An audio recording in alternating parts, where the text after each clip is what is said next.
The truth is out there, and it begins with you. Welcome to the Cosmic Fold, where we talk high strangeness. Call us at 928-288-2942. That's 928-288-2942. Or join us by video. If you're at a computer, just look for the link in the chat. Buckle up, sit around our virtual campfire, and let's get started.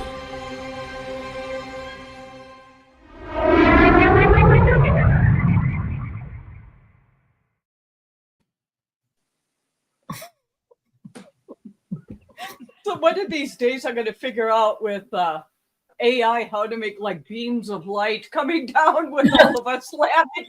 That would be awesome. I keep wanting to duck when I hear that.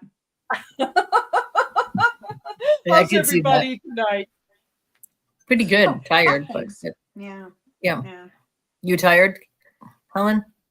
Yeah, I'm getting psychologically tired of just Everything. Yeah.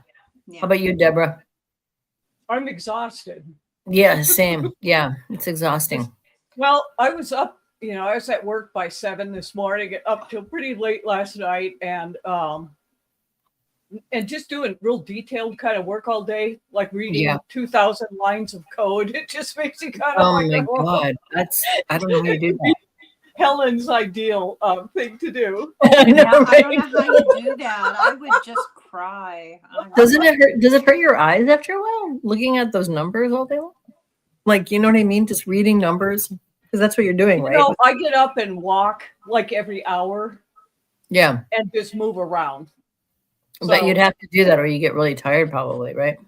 What happens if you make a mistake? How do you even know where to go back to? You do. You figure it out. Probably. Yeah, you just do. It's I kind of proof everything as I go. So how long have you been doing this? For how many years? What year is it now? 25? It's 2015. Yeah. It's not 2015. I mean 2025. Sorry, what am I talking about? Oh my God. I wish it was 2015. Wishful thinking. Almost 40 years. Almost 40 years. Wow. That's crazy. Yeah. Started in the 80s then? Yeah. Wow. Kind of with Honeywell and then moving into other things. So yeah. Well, it's a Virgo kind of thing, very detail oriented, I guess. Yeah, right. Yeah, you'd have to have a lot of When is that? Virgo? Mm-hmm. It's from late August to late September, basically. Oh. That's why I don't know anything about it. I don't have anybody in. You don't know anybody who's a Virgo? No, I don't think I do. Well, that's interesting. I have a daughter who's a Leo. I have a daughter. Well, that's close. That's a close one. Yeah, you're a Taurus, so you know all the fixed signs around you. Yeah. Gemini. Got a daughter who's a Gemini. Huh. 2 of my daughters are beginning of March, Pisces. Mm-hmm. They're 4 days apart. Well, 3 years, but 4 days. Right. Apart. Yeah. That's always a weird thing. My niece has every single child of hers was born on her birthday, except for one that's also a Virgo, but not born on her birthday. Now and she's got like 4 kids or something like that. Yeah, it's pretty weird. That's very weird. Was it induced or was it natural? No, totally natural. Totally random. Cold winters. Yeah, right. Wow. They're all Virgos. They're all Virgos. Everybody in northern Wisconsin is a Virgo. Yeah, right. Yeah, a lot of Virgos. Ball babies. Yeah. I have 2 sisters born on the same day, 10 years apart. There you go. That's what happens a lot in families. It's one of those astrological things. Yeah. I was born the day after my mother's birthday. Yeah. And I have a brother and the wife of a different brother, same birthday. Yeah. Yep. Yeah. It's weird. Huh. All right. Yeah. So everybody's names, who's who for purposes of the audio side. I'm Deborah. I'm Denise. I'm Helen. All right. Well, Denise, you want to start it out with your crazy story? Which one? The one that I sent you, you mean? Yeah. Oh my God, we're going to be here all night. Oh, yeah. How many? I mean, I want to take it. I want to take it from the, when you get to the beings on the beach, and then I put together like a slide presentation of. Oh, okay. You want to start with that? Okay. All right. So This is, I would like to talk about this because I'm wondering if anybody else has seen these guys. I have seen them more than one time. I've seen them a number of times. The first time I saw them, I can't remember which way it went around, but I saw them twice within about a year span. One time so it started, I think it actually started with, I think it started with me by myself when I was in, I was involved in this spiritual group, like shamanic, Western shamanic kind of tradition. And right around Samhain, we went to Big Sur, and I was walking around. We were doing a vision quest kind of thing. And it was nighttime, completely pitch dark, really cold up there. Not the best time to do something like this. We weren't allowed to wear shoes. It was kind of insane. It's a whole story I could write about in itself. It was insane. But anyway, on the vision quest, I was walking through the forest at night. It was a full moon, so you could see pretty well, And I'm walking down this path. I'm not that far into the forest, and all of a sudden I see this like 9-foot tall, glowing white being, as a male, all completely in robes, with kind of an elongated face. And it's so white. It was kind of bluish, kind of white, it was so white, but it was sort of translucent, but not like a ghost kind of translucent. It was totally, I'd never seen anything like it. And I was like, what the hell, right? And I'm walking towards it, and it's just so eerie and strange because it also totally dark everywhere. You could see that it was casting light out from itself, so it was bouncing off the fauna around it. So I'm getting closer to it, and it doesn't do an interlinking kind of like where it, a lot of the beings I've met before, they telepathically talk to you. This being did not do that. It just looked at me and it mimed, like it just went like it pointed in this direction. There, huh? Oh, geez. Yeah. And I was like, and I looked, and he was pointing off this cliff. He was pointing he was standing at the edge of the cliff, and he was pointing off the cliff. And it really freaked me out. I was like, this is really creepy. Because, I mean, he probably knew that I was going to look, or, I wasn't just going to walk into that space, but it kind of freaked me out a little bit. Hey, Bove. Because I was thinking, dang, if I had been kind of a dope, I could have just gone, I'm going to walk that way, and fallen right off the cliff. And so I really kind of pondered this. It was early on in working with these people. And I realized like later, I think it was a message like, don't continue working with, I think it was a message like, watch. This is dangerous. These are dangerous people. I think maybe, I don't know. So it got me really thinking about that. And then the next time I saw the beings there was probably at least, like, I don't even know how many, between 7 and 12. I didn't count them, but so it was me, my friend who had gotten involved in this group, and her sister who was also involved in this group. And we were meeting at the beach near Zuma Beach in a private section to do like a Beltane kind of like, meditation or something like that.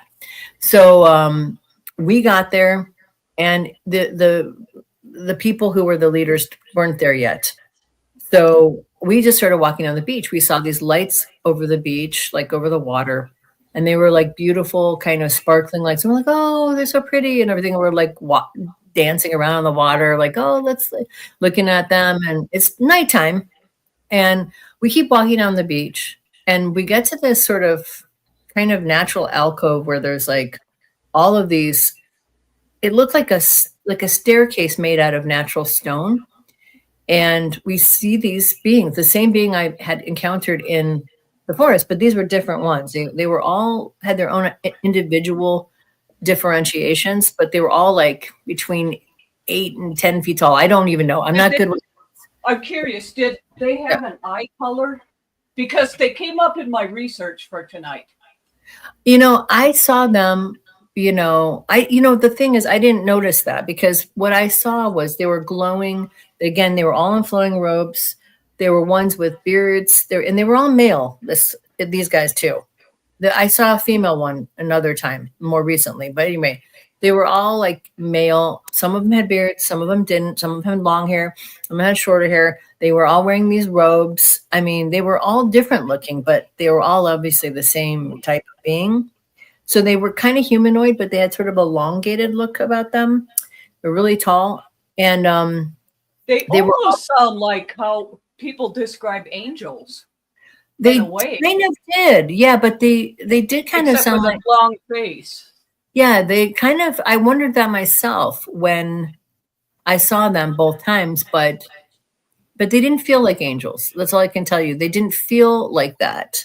I have seen angels later in a whole other situation, which I know were angels because they told me their names.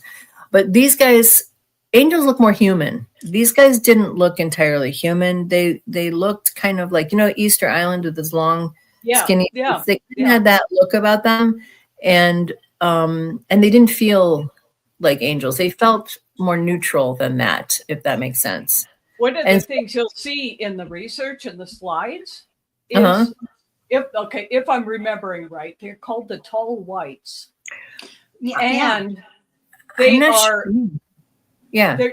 they actually live under the earth, like they're very ancient earth things. And what triggered that when you said the Easter Island look, because, they have found that those Easter Island, actually the basis of those go way deep into the ground. Right.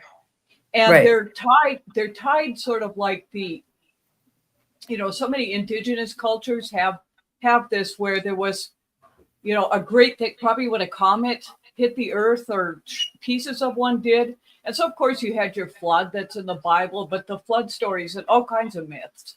And a lot of people went in the ground and they carried with them like this wisdom. And then they were like worshipped almost as like gods, in the ancient, like. American No, they definitely were. Yeah. I mean, that's, well, I'll tell you what I found out from this person that I talked. I mean, I don't know if she was right. And I've done research and I'll tell you the rest of it.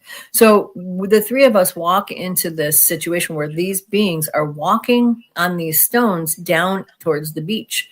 And they were in a row and they were just like massive, very bright, glowing, again, casting enough light that you could kind of see. I mean, they were very bright. Wow. And the three of us who are walking towards them were just like, we were just stunned. We were just standing there going, what in the hell? And I looked at them. I'm like, are you guys seeing this? And they saw it. We didn't talk much about it. I talked to my friend who was one of the people who was with me, was my friend Mary, who ended up transitioning a couple of years ago. And I asked her before she died, a couple of years before she died, I'm like, do you remember that? And she's like, oh yeah, I remember that. It was weird. But she never had another encounter with them. And I don't think her sister did either. So for them, it was just this anomalous event, So we were watching them kind of like for a while, like for probably a few minutes, just kind of trying to take it in, wondering what's going on at the time. We didn't really know what to make of it. Somebody called us from down the beach and called our names. And so we walked away from them and we went back towards the group. And later when I talked to the people who were the leaders of this spiritual group, and I told them about, the encounters I'd had with these beings, they called them the higher fae, which I believe was because they were of a Celtic shamanic tradition. They were saying, I think, that they were kind of like the ancient gods and goddesses that were related to, the ancient shining ones, So like yes, what are you going to say, Helen? Yeah. I've been thinking about this the whole time you were talking, and I was hesitant to say it because I'm not making a direct correlation, but they sound vaguely druidic. Yes, they had that feeling, a little bit like druids. Yes. And she was saying that they were, what's like Dagda, or the people of the first peoples of Ireland, who disappeared behind the veil. So I was like, okay, maybe. I don't know if I believe that, because I don't really, I don't take anybody's word for anything. I kind of research stuff myself, you know what I'm saying?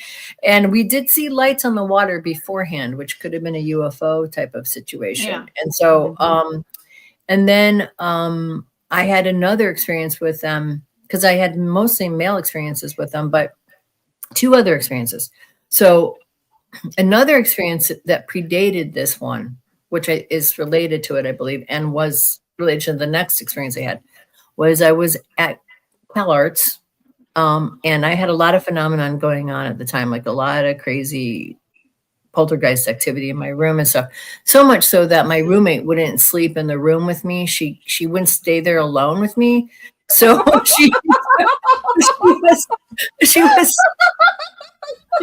Can you see that therapy session? Oh, I'm all messed up. I didn't stay in the same room with Denise.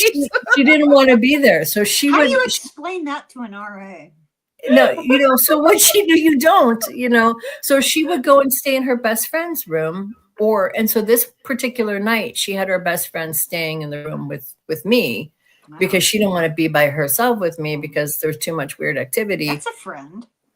I mean, she, yeah. And so, I mean, she didn't say that directly to me, but I knew that's why, because she was getting freaked out because like there was stuff zooming around in the room. You could hear it passing by your head. And she's like, "What's that?" I'm like, "Oh, don't worry about it. It's like, it's not going to harm you or whatever."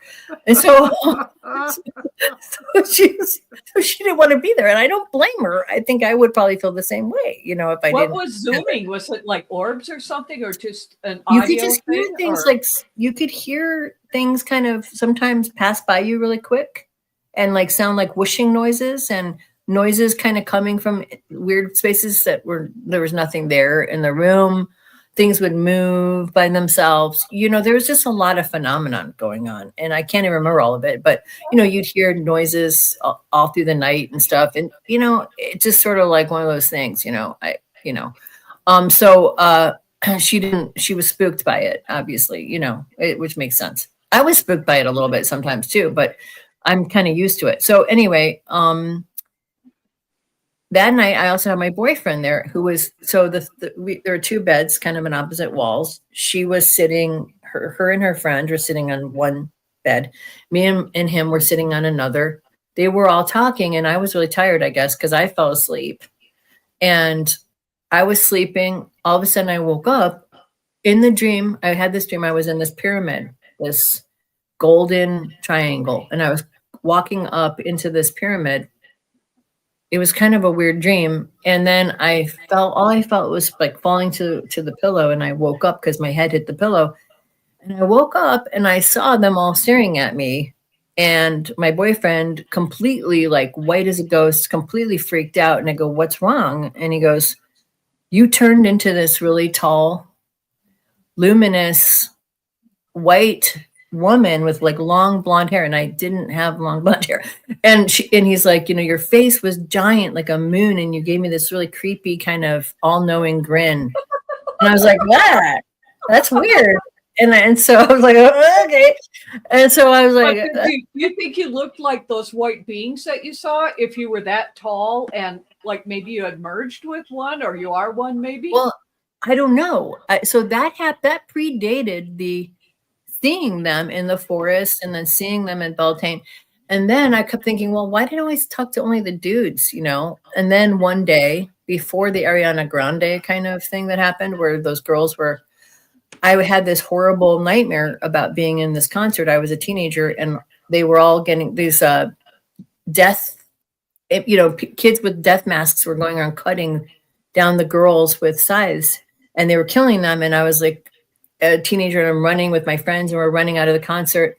And I woke up because it was a really horrible dream. And there was one of those beings in my room standing there. And the weird thing is me and my daughter had heard all kinds of noise right where she ended up being, right in there, like a big giant pop. Like it sounded like something had kind of exploded there like a couple hours before. And it was like, what the hell? And, again, I just kind of was like, well, it's one of those things, and so I went to bed. And so I woke up and she's this all the way to the ceiling, tall, white being, glowing woman. She didn't have the elongated face like the men did. And I thought when I saw her, she talked to me telepathically and told me she goes, "We couldn't stop that one," meaning the dream like she gave me. Couldn't stop that one, but we're working on stopping all these other things. And they're going to go from the east. They're going to come from the east and go across Europe. Like they're going to come from the east and go across Europe. And I was like, what the hell? And I was like, what's going on? And I like went to turn to look at what time it was on my clock. And when I turned back, she was gone. And the way that she looked was kind of how he described the way that I looked when I was in that. So that's the sort of bookend thing.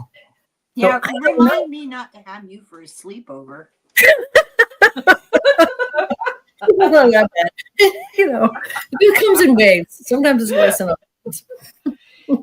But it sounds to me like, number one, you're shape shifting or something, or you're like in the two like parallel realities that I've been talking about that it feels like we're in. But for your boyfriend, now how long did he date you after that? Not long. Not long. I was gonna say 2 minutes. Yeah, not long after that, he was like, I think this other girl's kind of cute,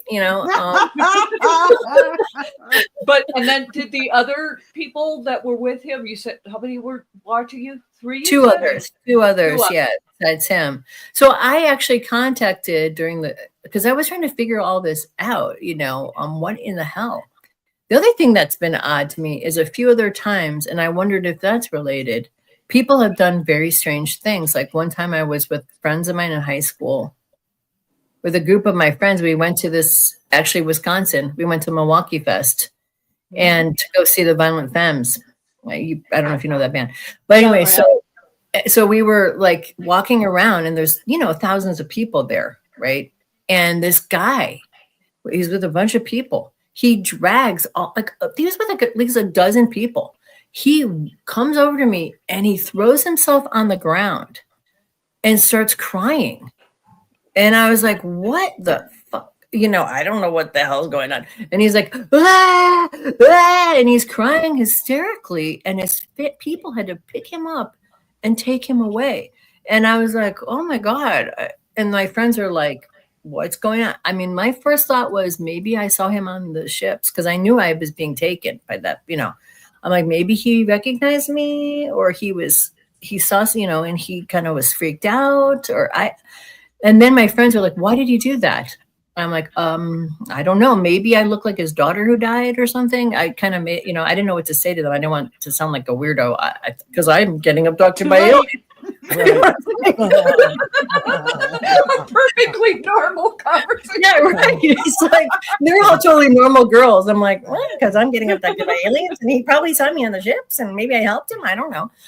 So I was like, so that's what I came up with in the moment. I go, I have no idea. And then twice during periods of a lot of activity, like I had this dream where the same beings came to me in the dream, and then the next day, this homeless guy was like, we were in a situation on the street and this homeless guy came up and started trying to like hit my husband with a squeegee. And he turned and at that point, the guy saw me. There was a reveal. Basically, he couldn't see me until then. And he goes, and he crossed himself and ran away. And that twice. I've had that happen more than one time. I'm like, what's going on? I don't know. So maybe it's something. It's almost like the men are the ones who see the weirdness. It's an interesting, like inverse sort of thing. It's like you see the male of these white beings, except for the later ones. And then these men see you as probably a female of these white beings. Because I'm wondering if the guy that dated you, that's what he's, it just sounds almost like an inverse thing to me.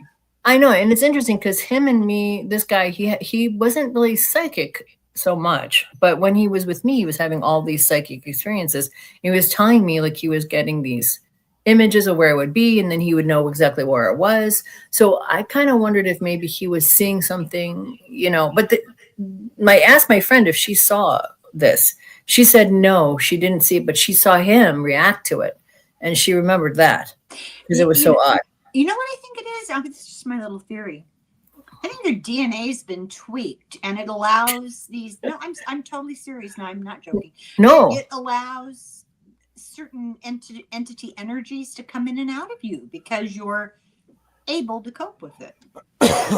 I think I was tweaked. I was told by the beings a long time ago as a kid that I was tweaked. So Oh, maybe well I then, am. okay. I think you're right. I think I was tweaked. So, I mean, I don't know though. I mean, I don't know if they're the tall whites though, because the tall whites, I think, are more formed. Like they're more, Yeah. you know what I'm saying? They're more like Yeah, flesh and and blood. as you're describing these, I don't think they're the tall Yeah, ones. they're not I the don't tall think so. whites. But I have heard descriptions like this, and I don't remember where. Because You know what? I did too. Only one time, and it was a situation where it was up in the Northwest, which is Dorothy interesting. 'Cause- Cannon, maybe?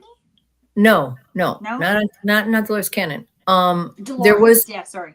there was like, and the thing is, a lot of these experiences, not all, you know, where I actually ran into them physically, was in kind of the Northwest, Northern California, and you know, down at the beach, also in Southern California. But it was the West Coast.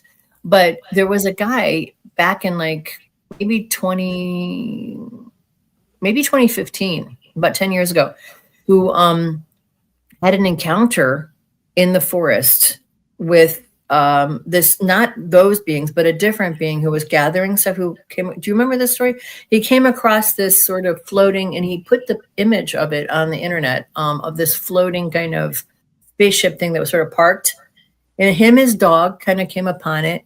He was hiking, and this thing was gathering different, you know, flora and fauna.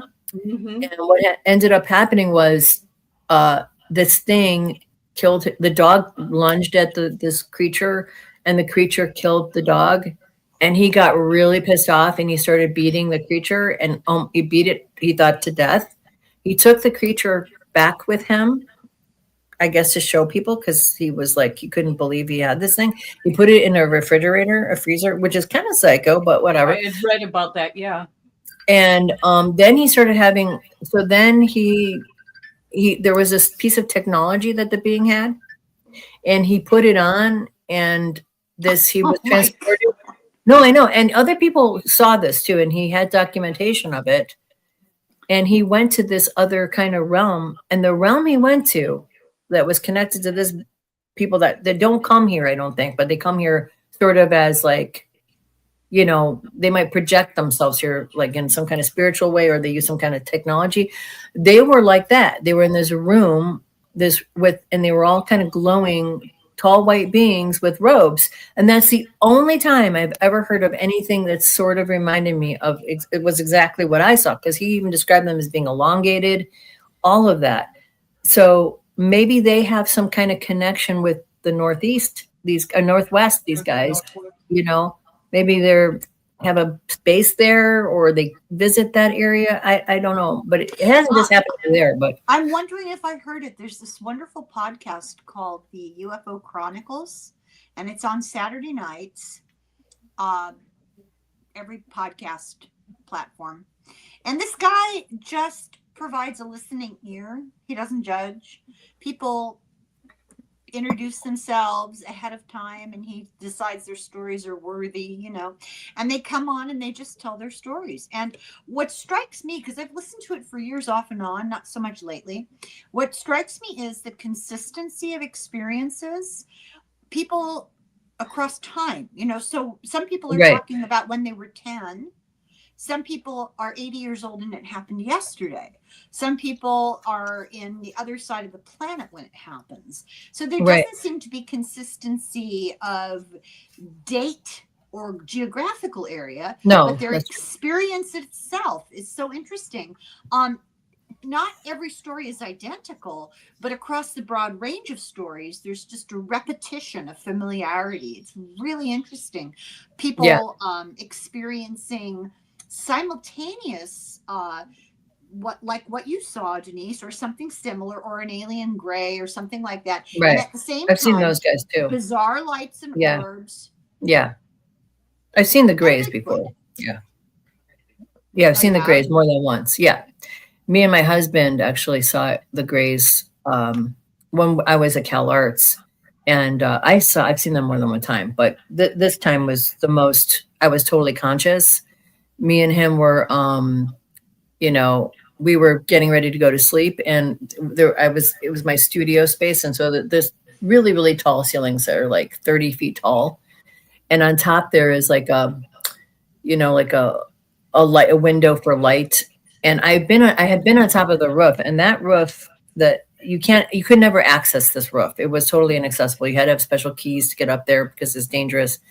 And those particular windows were set high. So they were like another 9 feet tall of concrete. And then they were put on top of that. So you couldn't get up there. I mean, it was, you'd have to have like a key and a ladder and all this stuff. And we were going to sleep one night, and I was like, oh, I got the feeling, the buzzy, kind of weird buzzy feeling and all this. And I look up and I'm like, oh my God, it was one of them staring down at us.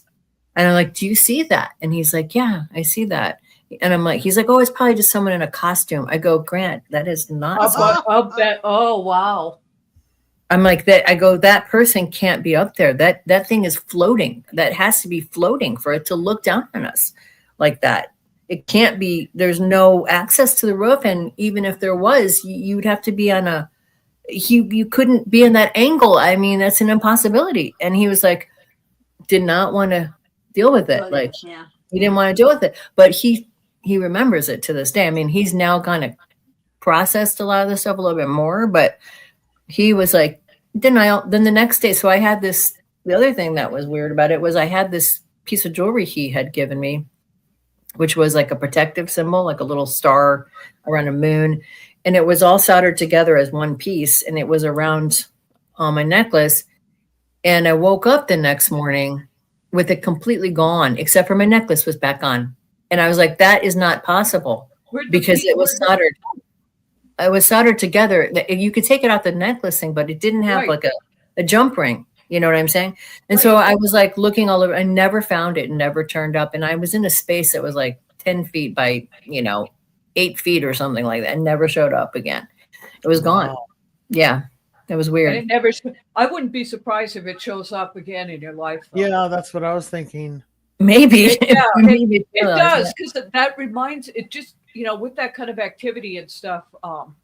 There was this Native American medicine woman I know. Her name was Anita, and her husband was a mayor in one of the cities here, Phoenix. And they had this cabin up here in the White Mountains. And they were talking, they both had seen the Greys. Yeah. And she had so many things appear and disappear with her. And one of the worst.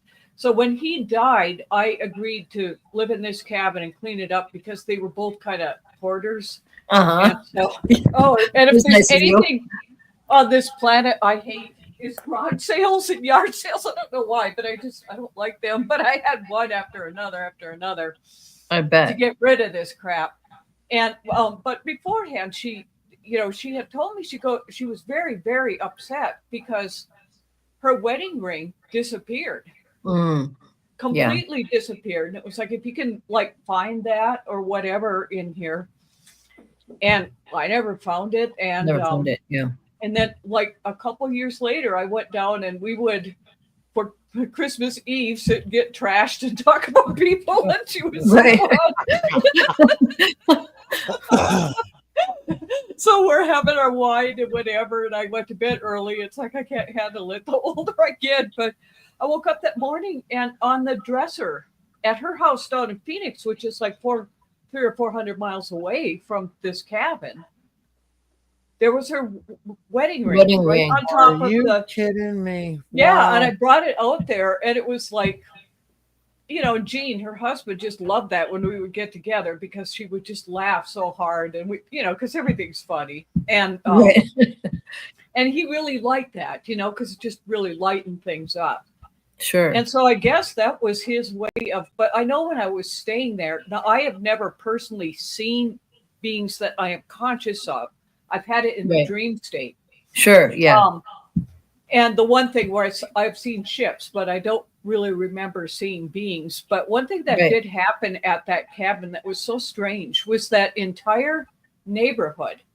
I mean, I was in there one time and the doorbells are just ringing crazy. Wow. Every time people would come over and I had a meditation group and these doorbells would go off and I couldn't find the doorbell.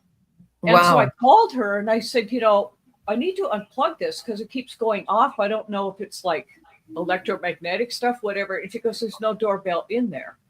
Wow. So there were a lot of people that lived, you know, they were elderly on that street. So I would just go and like shovel snow out of their driveways or whatever. And you just get to know people after that. And Sure.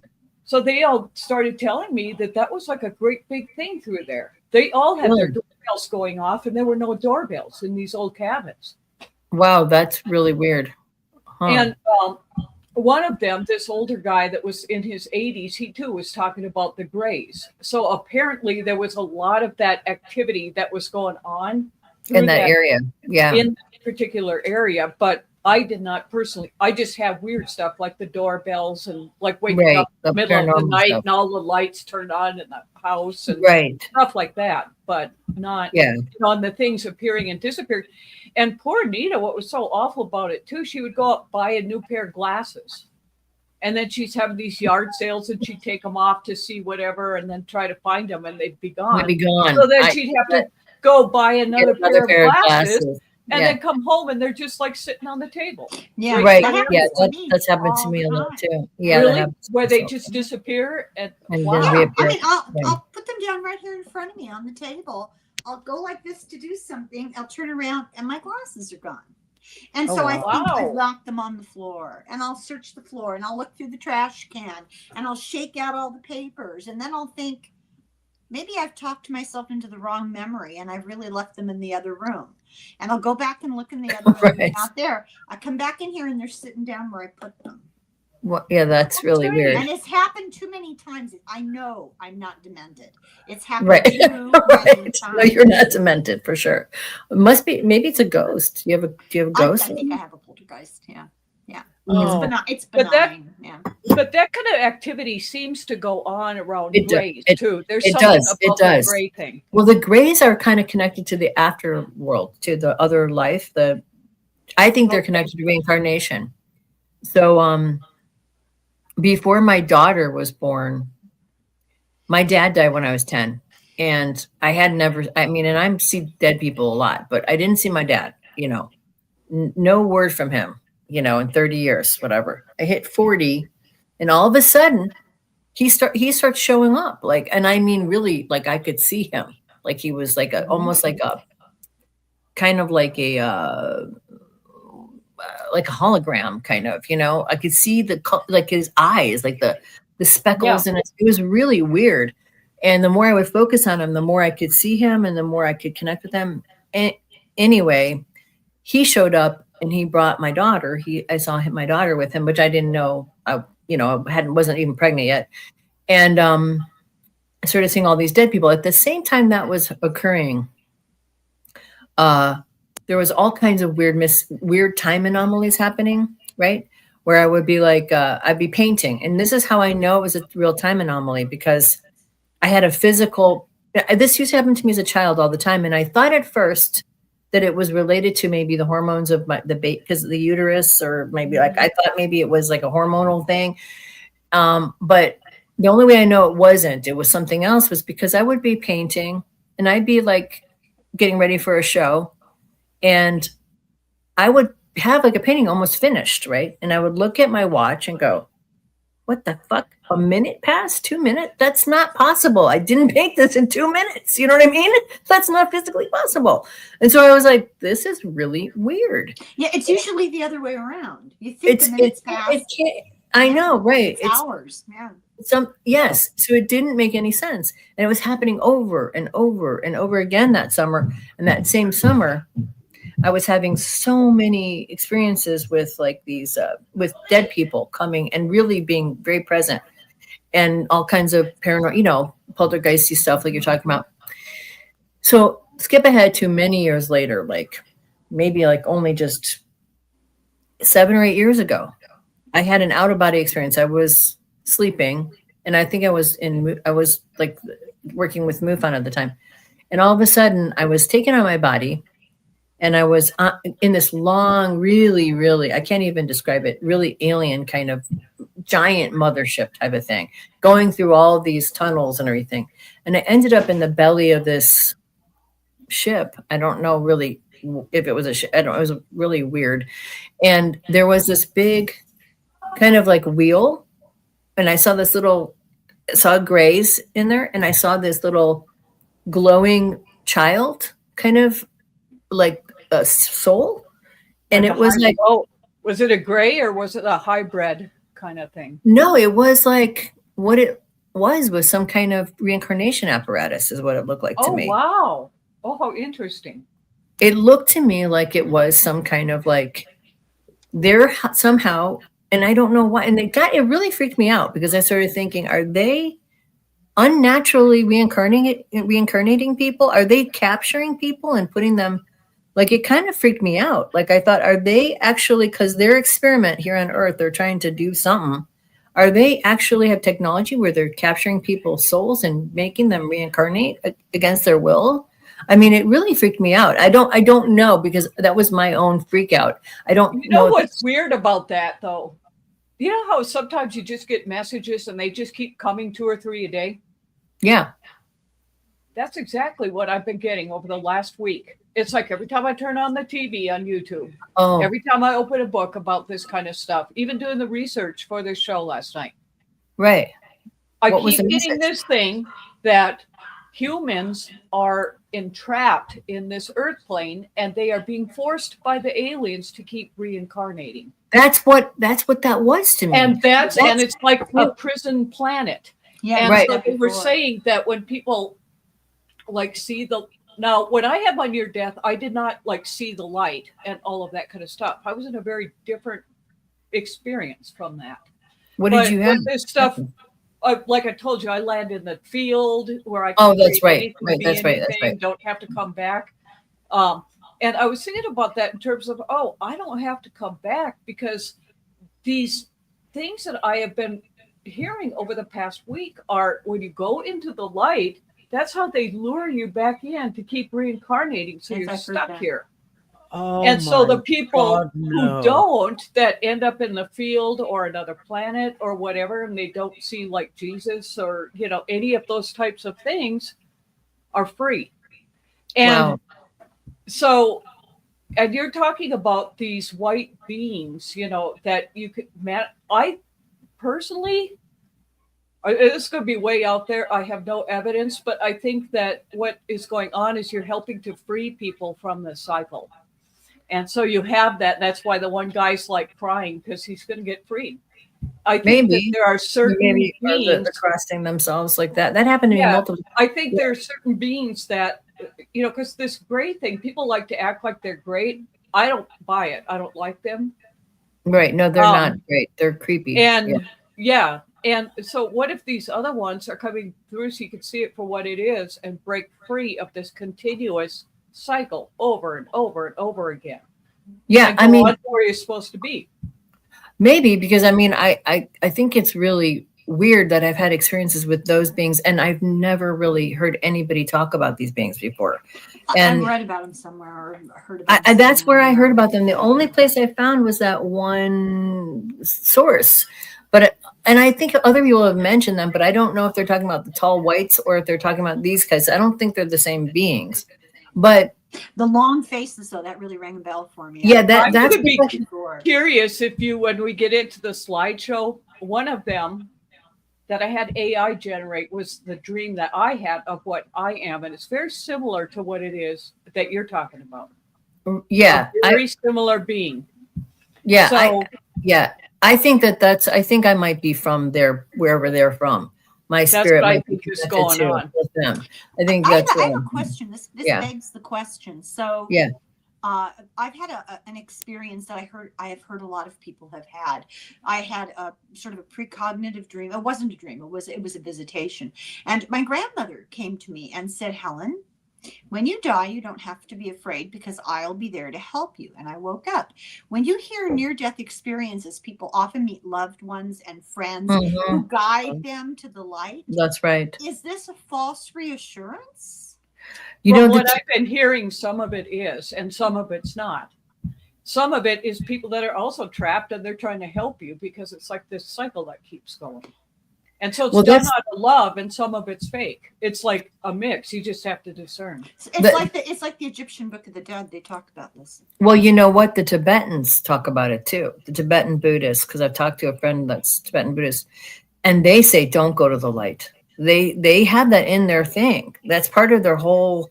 They think it's a trick, and that's When I and took Aikido, I took after that car wreck when I was supposed to be in a wheelchair and everything. I'm like, oh, I'm not, I'm not in a Right. wheelchair. And so I took Right. Aikido, which helped me walk and get the nerves and everything going. And in Phoenix, there's only one of 2 traditional dojos in the whole United States. There's one in Phoenix. And so this old guy, I mean, he'd yell at us in Japanese or whatever, but it was a very profound experience. And then afterwards, all of us would talk, and that's what they believed too. You do not go for that light. So where do you go? Where you're Well- supposed to. Like, you just know. It's like you almost follow like your the instinct. deer, like the Yeah. deer standing in the lights, and it like freezes, and Right. it's sort of like you kind of know where. It's almost like this story has been told so much that we just do it. Oh We yeah, don't have you hear to. it all the time. So it's Yeah, intuition over mind numbing, being told to go to the light, go to the light. Your intuition will tell you not to. Is that Yeah. what I'm understanding? And that's what they said at that dojo. It's like, okay, if somebody does accidentally break your neck or whatever, don't go to the light. Oh shit. Don't No, go to the you really could. Yeah, they said go where you need to go. Your soul knows, but it's a deception. And It's that a was like the deception. first time I It's had really heard creepy. that. Until Well, just that's the thing. recently. I didn't know about any of this until after I was taken out of body and shown this wheel. That was it was a machine where whereas a soul was captured of a child, and it was in the wheel. It was going to be put back into a body. And I Yeah. thought, this is fucking weird, man. Like, this is in the middle of a spaceship. This is not natural. This child is being stolen, their soul, and being put back into this experiment. And that was my intuition, was like, this is really fucking creepy. You know what I mean? And I got really freaked out by that. That really scared me. And Why are they doing it? I It's think because it's a way to keep at least from all these like weird things I keep getting all week. Because this is fascinating, Denise. It just like confirms everything. They can keep the energy. I mean, why does our government try to control us? Why do people want it? You know what I mean? It's just this power hungry kind of stuff. And there are some beings, just because they're not human doesn't mean they're better than us. And Well, that's true. and a lot of people do believe that. They'll worship it or whatever. And Well, yeah, because they're on another planet, they're advanced. And who tells you Yeah. they're on another planet? I mean, exactly. So one of these, I should write this stuff down, because it's like I'm half asleep. When I hear Right. it, it's like I should pay attention more. But one of them was even saying that you could trace this like biblical stuff or whatever, where they talk about the sons of God, the sons of light, and the sons of God and the sons of man. One of these people was saying that's what it is, and they're keeping, just I trying to think- keep us suppressed. my theory is, after having that experience and being really scared about it for a long time, and kind of scared, my near-death experience didn't go to the light either, but I didn't go all the way to their side, but I just felt a presence of love, kind of like this warm, kind of feminine kind of presence. And then I came out of my body, and then I was pulled back, so I didn't go anywhere really. I kind of stuck around my body but what I was going to say is that when I came to when I had that experience, I had no knowledge of any of that. I've only heard the stories about going to the light, and I thought the light was good. And so when I saw that, I thought the reason. So I thought about this for many, many years. Like, why would they be doing this? Why would they be pulling people back into here? And I felt like maybe this is coming to an end, was also the message I got about that dream. Like, they're not going to be allowed to do this anymore. They've been doing this against the creator's will, and it's no longer going to be allowed. And That's this is the same message I've been getting all week in connection with this. People are waking up now. And there's a reason we're talking about that. Somebody needs to hear it, because I guess so. It's just part of this deception that it's kind of like some of the religious things, they're taught in good faith. They're not meant to Right. harm people, but a No, lot of it is not true. no, it's not true. And very good, kind people believe that, and then they're trapped into something that's not real. And That's so right. I think that's the same thing with the light and all of that. It's like, I've never done drugs, but if I had, I suppose the high is pretty good. And you Right. tell people, oh, this is really nice, try it. And so it's like a high, on a soul level. You keep going through this light and have this wonderful experience, and you just keep doing it like a drug. Yeah, I think that's true. And I think the reason when I contemplated why the beings are doing this is because I believe these beings had something to do with genetically altering humans Mm-hmm. here on Earth, and it's an experiment for them. And if we evolve out of the experiment, if people evolve out of it, they lose control of the experiment. Yep. Yep. And that's why I think they're doing it. I know that sounds crazy, but that's my true belief about that. And I think now there's a lot of people here who are from other places, a lot of beings who are incarnating here, from other solar systems. I mean, I don't, as humans, I believe we're, people from other places. They're incarnating. Yes, go ahead, Bo. I am so sorry, but this is just pounding through my head, and I wrote it down. Could Yeah. there be a human political component or There are people who think association that. There is, to yes. all this? Yes. Yes. And Yes. Yes. so we Amen, are sister. Yes, it's Yes. true. son of a bitch. That's why they keep it a secret. They know. I mean, yes. I mean, Yes. just politics just lit up in my head. Well, that's not right. That's right. That's not right. That's right. Yeah. There's a lot of people who think that there is a political component to it. That, like, especially World War II, that the Nazis were in league with the evil ones, Mhm. and that this is basically kind of so authoritarianism seems to be interlinked with these evil ones. Right. And that's what we're Yahweh, the angry God. And the thing is, it creates like an energy for it because, even when you're dealing with ghosts and that kind of stuff, it empowers these ghosts if you exhibit fear. It's like snacks or candy or something for them. Right. And it gives them energy. And I personally, boy, that's all off the deep end here, but I really believe that these negative gray aliens or whatever they are, it's the same thing with that They should be one. divisiveness and all of that. It's like it creates like an energy. There are that people who they think thrive that. on. Yeah, that's Oh. not. You're not alone in that. Yeah. Tom DeLonge, the musician who started the To the Stars Academy, and this guy from Harvard that I taught, like a experimental mathematician, neurophysicist guy, both had the same message, separately, independently of each other, didn't know each other, wasn't written down. They, no way to communicate it. And the message is, organized, institutionalized religions on Earth were invented by these entities. For control. Yeah. To keep us at each other's Control. throats. Control systems. That's what they are. The control systems. doing. And that's the thing about these guys. I mean, authoritarianism it's not just the negative energy and the pain and suffering, which, like, you're probably right, they do somehow learn or are fascinated by, at the nicest way to put it, or feed off of, like vampires.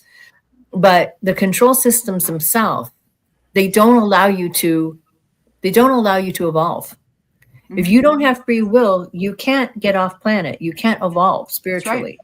So if they keep you controlled, then they keep their experiment going, and Yeah. so they're connected things. There's one thing that doesn't make logical sense to me. They're doing some kind of DNA experiment. Why are they so eager to hang on to the soul and not the body? Well, they're both. They're hanging on to the whole thing. They're part. They're Right. this The is their bodies just keep experiment. refreshing. The bodies are just a vehicle for. You get new ones, yeah. Yeah, I mean, I don't understand what you're confused about. This whole planet is I think, kind of an experiment. Oh, you But- mean the DNA gets passed on to the new body? And Well, I tell you, it's Yeah. It's. I think what they did is when they probably either seeded this planet and terraformed it, because everything has the same basic DNA, and when they did that, they became the sort of godheads of this world, Yeah. right? Yeah. They manipulated us. They've come down and pretended to be different, religious figures. And then what they're doing is they're doing research and they're using us to do it. Yeah, those are the Paul Wallace books. I mean, that's basically what they talk about. Okay. Katy Perry. We have somebody in the chat that says the Greys destroyed their world. They cloned emotions from their genetic structure. They're taking our DNA to get back. I've heard that theory. Yeah, I've heard that too. I've heard that theory too. Yeah, and Kat or anybody else, if you want to call in, hopefully that works. I don't know. It's 928-288-2942. We didn't practice. We need to practice again, Bo. It's been like it's been like 2 weeks, and I forget how to do stuff. Yeah. But yeah, I've heard that too. That she said. Well, you guys want to see the slides and let's look at the slides. Yeah. Okay. Yeah.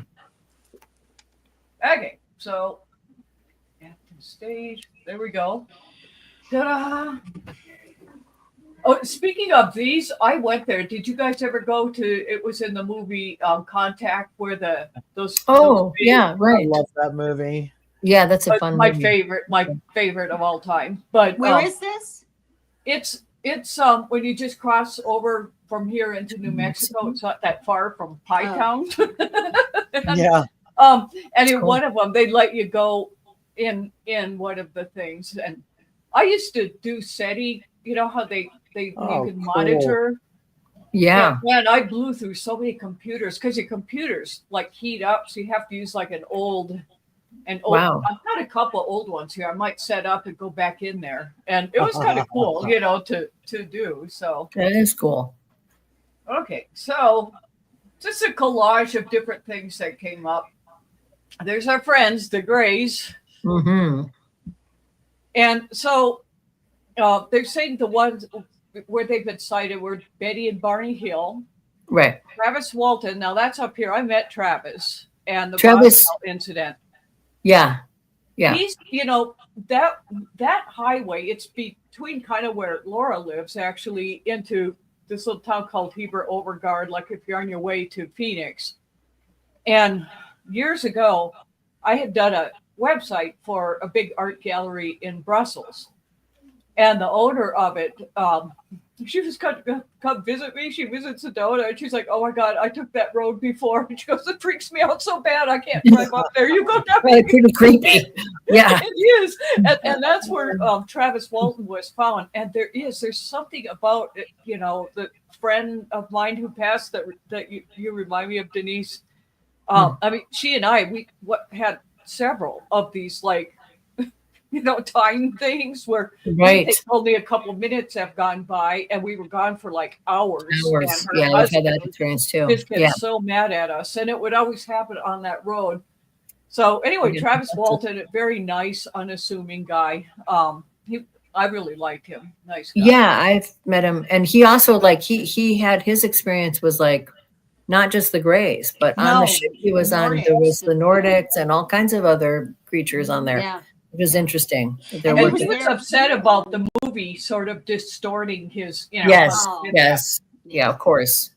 That's what were you going to say, Helen? This gray alien is different than a lot of descriptions that I've read. It's more much more defined skeletal system, and these are just pictures that I AI created with AI. Well, that's the problem, AI. It looks cool though. I like it. It looks pretty cool. It has weird ears though, but they don't really have ears. But yeah. So, but we all know what it is. So yeah, it looks enough like it. Yeah. All right, I could not get these to look right at all, but these are the Nordic aliens, tall, human-like beings with blonde hair and blue eyes, described as benevolent and spiritually advanced. Those Billy Meyer photographs, it was George Adamski, was he in Europe, right? I don't know. No, George Adamski was in America. He was the guy, who I'm pretty sure he's the guy who was coined the phrase flying saucer. Isn't he the guy, George Adamski? I think that was Heideck. I know Billy Meyer, those pictures, they look like Billy Meyer. Yeah, he had all these. There's been a lot of, I've done some research into Billy Meyer, where his wife claims that he's divorced. His ex-wife said that he made it all up, and that Yeah. they were. And I mean, he's kind of suspect a little bit. I've heard both sides. Like some people believe him, some people don't. But he's He got looks to so me many. like he got lost going to the stage setting of Sister Wives. Oh, Yeah. These guys all look like Scarlett Johansson, don't they? yeah, Well, they it's do kind also of. AI. Yeah, AI. Yeah. But yeah, I don't know. I'm I not don't sure what quite to buy think. I it. mean, I mean, I know he was a meditator, but I mean, I'm not sure what to make of him. Like, Billy because Meyer. yeah, Billy Meyer, because I've heard such conflicting, like opposite things. I've never met him, so I don't really. He's still alive. Weirdly, I mean, Yeah, he's isn't he really in his old. 80s? He's in his 80s. Or... Well, At that's least, the yeah. problem. If somebody wants to create confusion and put out disinformation, then we don't know what's true and what's not true. It's very difficult to be able to parse the truth from the propaganda to confuse us. I'm pretty sure that he's probably not legit, not so much based on the photos, but some of the things he says, like he was Jesus in a past life, that he was really Jesus, that he's the second coming, and that basically, some of that stuff is like, that's pretty sketch. And then on the other hand, can you imagine? I don't think most people could deal with like what you have, Denise. And it might make them a little mad if they've had like a genuine experience, and then it just, I don't think a lot of people can handle what you have. It's possible. I think it's highly likely. It's really true. I have kind of tipped over almost into craziness myself, but I kind of pull myself back. But the other thing that's sketchy about him always to me is that nobody has seen the beings except for him. Only they see him talking or hearing him talking to himself. And the thing that's also very sketchy is the fact that he's got supposedly all these predictions, but he doesn't reveal any of them until afterwards. So it's like, that's kind of hard to believe. Accuracy myself. Yeah. Most of us have 20/20 hindsight, accurate. That's so funny. No, my memory's so bad, even that may be wrong. So I know. Your memory's not bad. The reptilians. I had one reptilian encounter, and I don't really. Did? I did, yeah, one. Where? What? Okay, this is weird, and I don't know. This is another weird experience. So I was sleeping. This was probably only a few years ago. Okay, it was like maybe like 3 or 4 years ago, and my husband was out of town. My daughter was sleeping, and I was sleeping.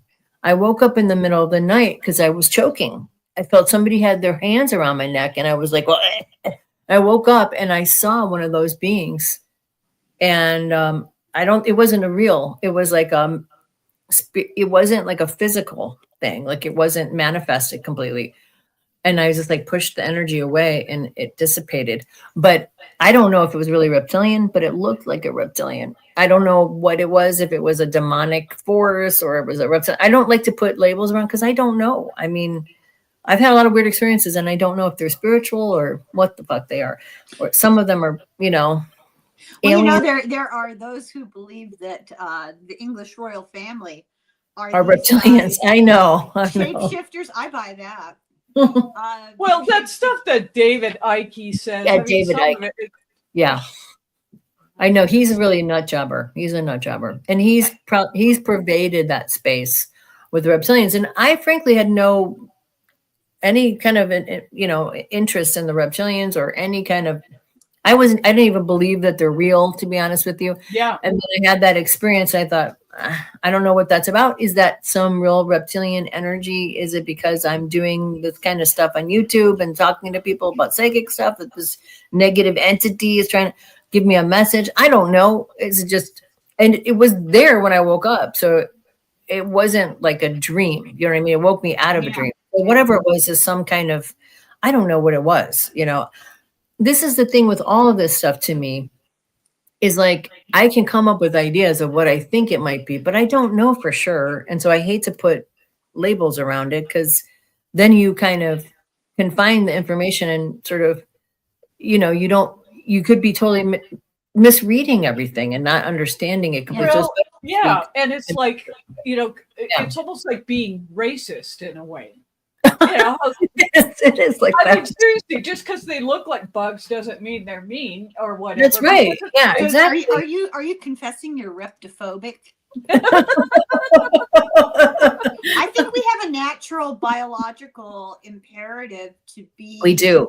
fearful Afraid of reptiles. on a subconscious level. It's protective. It's survival instinct. You're absolutely It is. right. It's like snakes don't bother me because I can feel them. Like if they're away, they have like it's like you just know they're coming. I don't want to touch them or have anything to do with them, but they don't. But bugs like cockroaches just like freak me out so much. I hate them so Yes, much. they Oh my freak me out god. too. We had iguanas that looked a lot like these guys. They might Now even they be I Those don't guys are mind. cute. Iguanas I don't mind. Yeah, they're kind of cute. These Well, I guys are used to- cute too, actually, these reptilians. They're Yeah, not they're kinda scary handsome. looking. They're kind of I cute. used to call them the lounge lizards. There was Julio and Ricardo. Yeah, lizards are cute. I like lizards. Yeah. They were Like fine. in Phoenix, my cats would bring their tails in, and the tails would be Oh, that's sad.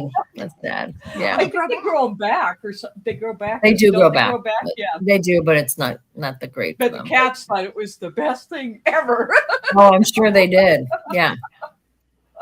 Yeah. Oh Lord. Yeah, I don't know what to think about it either.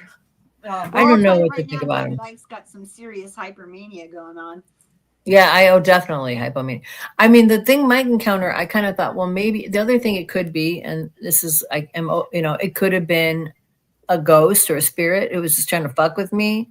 You know what I'm saying? It could be a lot of things. And that's the thing about all this stuff is sort of like, you got to keep it open mind about what it is. Because like you said, the going to the light, everybody tells you it's so great and wonderful.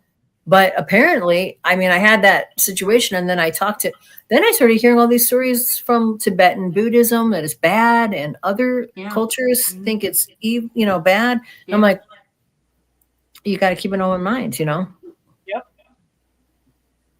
Okay, so looks like Kat's trying to say something there, but I don't know. Oh, the feline ones. You talked about those guys. That's cool. Okay. Now this is AI, so they're uniform.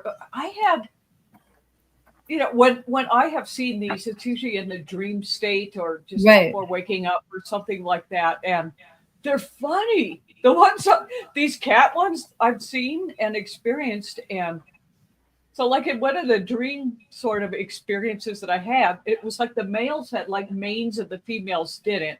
So they didn't have so they're more like lions then. Yeah, Right. and their uniforms are just like almost like denim blue. It wasn't like shiny, weird metallic. Right. And cool. The first time I encountered this in a dream was I was like out looking at Earth, and then they were there, and their ship was just like pure. It wasn't like control panels or anything. It was like this big bubble. Wow, that's that cool. you could see through. Yeah. And, except for it had like a manual, like a stick shift, like wow, that's great. And I went, That's and so cool. anyway, I'm like That's with cool. these, and I go, where am I? And it goes, outer space. That's great. That's how we are. So there's very few, but this was interesting. My research, I totally forgot about it. In Egypt was a big thing. They worshipped the cat gods. So you That's wonder right. if they were That's seeing right. this. They might have been. Yeah. And there are a couple of books about that, but apparently they're warriors from advanced civilizations around to protect things. And that's what it felt like in these encounters that I had with them. We're like in this big bubble, just like going around. And they were very cool. I really liked them. And It in a weird way, for no apparent reason, reminds me of the Wizard of Oz. there you go. But that's all it see was. that. It was like a patrol bubble. It was Right, just like right. a patrol. It had no. I actually have seen in real life UFOs that are sphere-shaped bubble-like things. And when I first moved here, I saw them.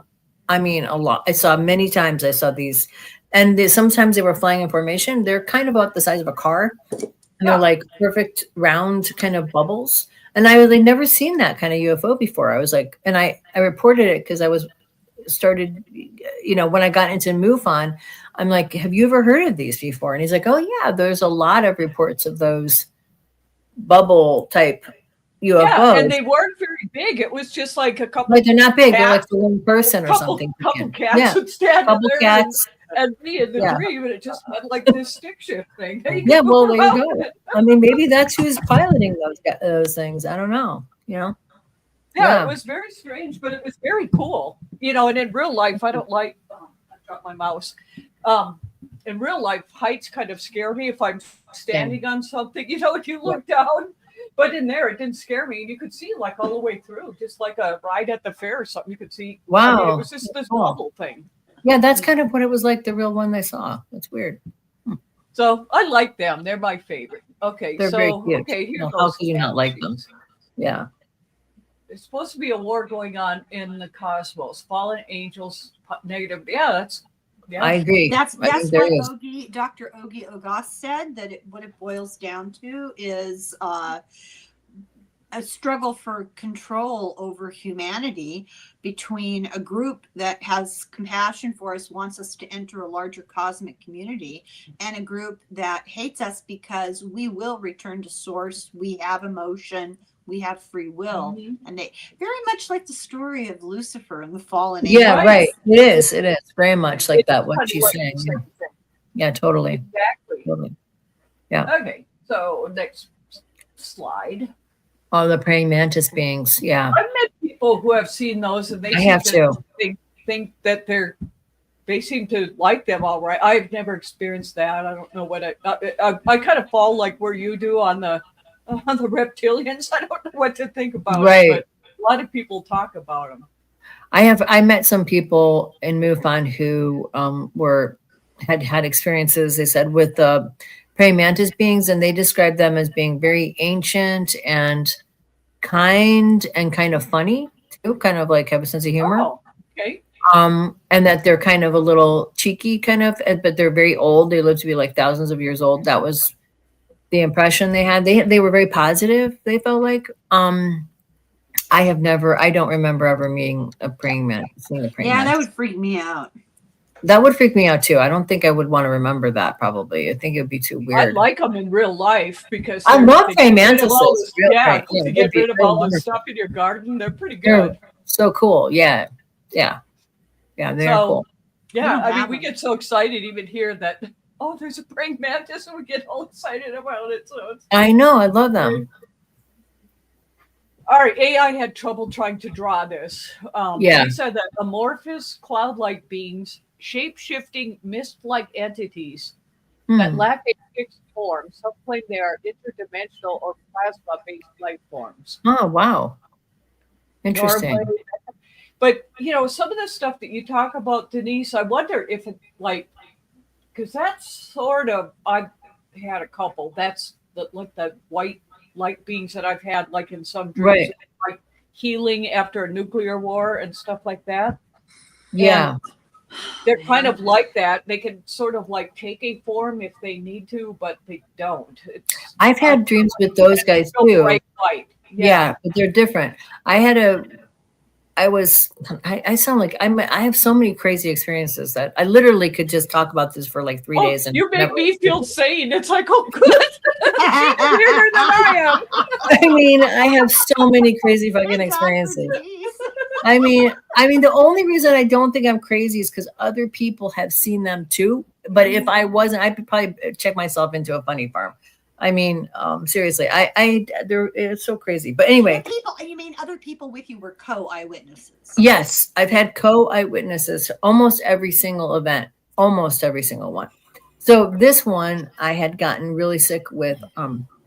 I had pneumonia, and I was really sick. I should have gone to the hospital, but my mother. It was Christmas time, and my mother was kind of. I was at my in-laws' house, and she was creating all kinds of chaos. And I didn't want to make it worse. So I just was like, I'll just go in the morning and go to the doctor. Anyway, that night I was taken out of my body, and the beings that I saw were kind of like those wispy kind of. They had this sort of wispy, like you were talking, light colored, sort of a little bit elongated, but different. They were more fey-like, if you know what I'm saying. Mhm, They weren't so. They weren't so kind of. The other ones are kind of like stony, kind of like more solid. These were more like wispy, kind of skinny, kind of willowy beings, and they were healers. And they put they put a crystal in my heart chakra. Okay, they put a crystal in my heart, and they said, okay, you're going to be okay. And then I woke up, and I didn't have pneumonia anymore. I didn't have a fever. I was healed. So they did And something. that's my experience with them too. They're healers, and it's almost like translucent, and they could like make you can feel like a form with them, but they don't have to have a form. Mhm. In a way, it's almost like they do it just to make you comfortable. Yes, that's You know what I mean? Yes, totally. Because I had another experience with those beings, and they didn't show. I knew it was the same beings, but they didn't bother to do that. They just kind of let they didn't bother. Yeah, I totally agree. I have a question about all these beings. Yeah. How come you guys see 60 million of them, and the rest of us, all we see is the crazy neighbor across the street with his gun? Yeah, yeah. I don't know. I have it's so refreshing to meet somebody who has seen it even more. It's so many than I crazy have. things. The same. That's why it's like, yeah. Well, I think I was told. Well, I started seeing them very early on. As early as I can remember, there was stuff coming into my room at night, talking to me, scaring the fuck out of me. To be totally honest, I couldn't sleep at night a lot of the time as a little kid because there was so much. They're weird. I mean, you're not even, you're in a monkey body. You're not used to seeing weird looking creatures, like, you know what I mean, coming and talking to you. So even though I was little, I still was scared of them. And they told me. This is what they told me. And I don't know if I believe this. Again, I don't believe a lot. I'm skeptical even of these beings sometimes because I don't know if they're trying to manipulate me or not. Yeah. Okay. So they told me that they were my real parents and that basically they had taken my father's seed and they had manipulated it and impregnated my mother with it. And so I was some kind of a hybrid, basically, is what it amounts to, right? I have been telling you that all along. That you're part alien. I'm always telling you. I know I say that. the same thing about Deborah. One time in Phoenix, it was sometimes. very strange. I was in a parking lot at a grocery store, and this mother comes by with her little kids, and kids see stuff. And they go, Yeah. look, Mom, an alien. Oh my Sorry. Yeah. Like apologizing to me. Oh But the my kids are God. convinced that I was. But Oh. sometimes I wonder if it's related to you're artistic and you're a visual artist, and I have experienced but I don't see anything, but I feel them, and I'm Right. that's how Yeah. I am, and I'm just wondering, is the appearance of them selective to whatever your particular strength or energy Could be. is? I don't know, Both, you 'cause kind of feel them too, don't you both? Do you kind of feel stuff? Yes, She's way but more intuitive than she gives herself credit for. I'm sure. I think so too. I just haven't reached a level of awareness where I'm aware of my awareness. You tend to dismiss it. Well, no, you tend to dismiss it, right? Make Yeah, a it lot of people Yes. do that. A lot of people do that. Yeah. I think most people are picking up on things. I know people are picking up on all the Yes. time things. They just don't pay it mind. They just ignore it. Yeah, star-seeded. Star-seeded. Yes. That's another way to Well, put it. Kat, she's had a lot of experience. She sees them too, Denise. Well, there you go. Yeah, Yeah. Kat. I mean, I think that I also, when I did some past life regression, like the first past life regression thing I did when I was about 18, it was very real and I was not human. I was in a collective. I was one of a group of beings that had no body and I was discarnate it was a lifetime and I was like on this other planet and it was really alien and weird. And I've had a lot of dreams of being on other planets and being a different, not human. And all of the times I've done past life regression, it's always been other places. you know. Well, you've always talked about incidents where you've seen a number of them interrelating with you, the white, the white ones, and I feel like you're on a mission. I swear, they're just checking in. I'm not surprised at all. That, and I joke, but but I do think you're part of it. I think I am too. I mean, I don't always believe that sometimes. I mean, because I am trying to be skeptical and grounded about the whole thing. I don't want to just be like an idiot. Oh, I think it's good, even no matter how many times that things happen or whatever, that you stay grounded about the experiences and try not to like indulge them too much, because I think that's how you can kind of lose your mind and get kind of caught right up in and get like that. Yeah. But I remember Dallas, people get almost like jealous of you. One time in Dallas, I had gone to this medium. I didn't know what mediums were or any of that. And so I go to college and somebody said, oh, go to this. I'd never heard of it before. And so I'm in this thing and she's like, this woman is telling, I guess she was semi-famous. I don't even know who she was. But anyway, she looked at me and she goes, you're not from this earth. You're an alien here. And I tell you what, all these people that I didn't even know, they were so mad and jealous. It was strange. They really were. They were like really jealous. And they're like, no, we are. And this lady was like, no, you're not. Yeah, well, wait till ICE shows up. Maybe they won't be so jealous. That's what the greats are. They're ICE. That's hilarious. Yeah. I mean, I think, People even weird with it. Yeah, they do act weird with it. And I think the other thing is, it doesn't really matter that much anyway. You know what I'm saying? Like, because I sometimes I go through periods where it doesn't matter. It doesn't really matter. And so, it doesn't, every once in a while I go, why did they tell me that? Were they trying to trick me or lie to me?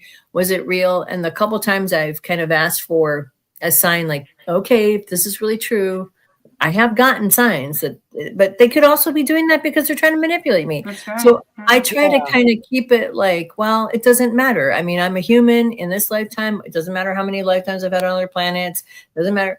I'm here now. I know I'm here for a reason, just like everyone else. You know what I mean? Everyone has a mission here. Everyone has a purpose. And I believe there's a lot of people here from other places because we're trying to change the energy of this planet before it goes kaboom. It's a very interesting intellectual game and kind of a metaphysical puzzle to play with yourself.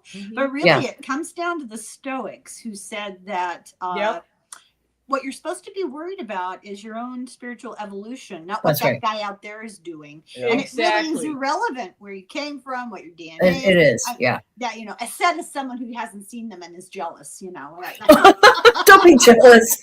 I mean, I wish I could see. I mean, sometimes when you have those kind of experiences with beings like this, and you kind of, and they're, especially because when they happen, they're so bizarre. Like I can't. They're happening kind of out of time in a weird way. Like they're in a different dimension. Yeah, they're happening, but they don't. They feel. I can't explain the feeling about them. But they're kind of like a communion with something else, something bigger than yourself, kind of like going to the ocean or something like that, or seeing a beautiful mountain. But it's more like, oh, look, there's something else besides Earth kind of energy. And it's kind of like really kind of nice. Did I ever tell you, though, about the implant thing I had? When I was going through some of this stuff, I still have scars to prove it, and this other thing in my ankle.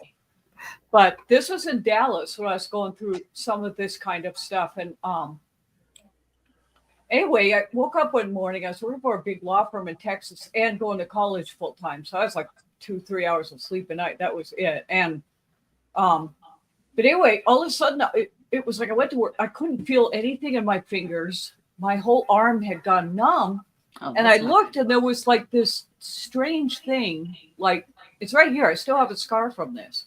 Wow. So this attorney I worked with, Nancy, I went in there and I said, I don't know what this is. It just like showed up. It was like under my skin and whatever. And she goes, tell you what, I'll call my friend Mark Anderson. He was an internist doctor at SMU, I think.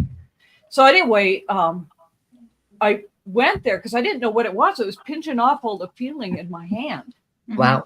And he goes, oh, it's probably just a cyst, although, it is kind of weird that they just showed up overnight like that, and it was big. So he pulled it, he opened my skin and pulled it out. It was just like, and it looked like a pea pod. And it was like a Wow. turquoise almost color, almost like this. Wow. Weird. And he goes, I don't know what this is. And Wow. so anyway, he took it and he took a hammer. He's like hitting it and it didn't break. Wow. And it had like 3 balls, like a pea pod, like peas in a pea pod. But it was like this bright blue thing that just lifted out. And he put it in a jar. I should have kept it. You should have kept Oh, it. but it's somewhere in Texas now because I know he sent it in for analysis. Have you heard Whatever of that Dr. thing was. It probably never came back. It probably never came back. Yeah, it never did. Yeah. Have you heard of Dr. I think Roger Lear was his name? Yes, he was Yeah. pulling those out of people. Yeah. And oftentimes they would take them out during this minor surgery, and they'd get Yeah. like a BB or a chip or something, and they'd put it in a petri dish, and it would just dissolve. Start moving. It would- Yeah. I've Oh, wow. had some, and I can see them like go, you know, Yeah. when they They come also through. move. And then when I had like Denise very young, this experience, it probably was Grace, whatever that was, when I was very, very little and saw the ship, you know, where my brother lives right now. I know for like 3 days I was just terrified about the little men running around. So it probably Right. was Grace, but I don't remember what they look like. Right. And but my ankles started to like burn really, really bad after that. And I looked and there was that same blue color is in my ankle.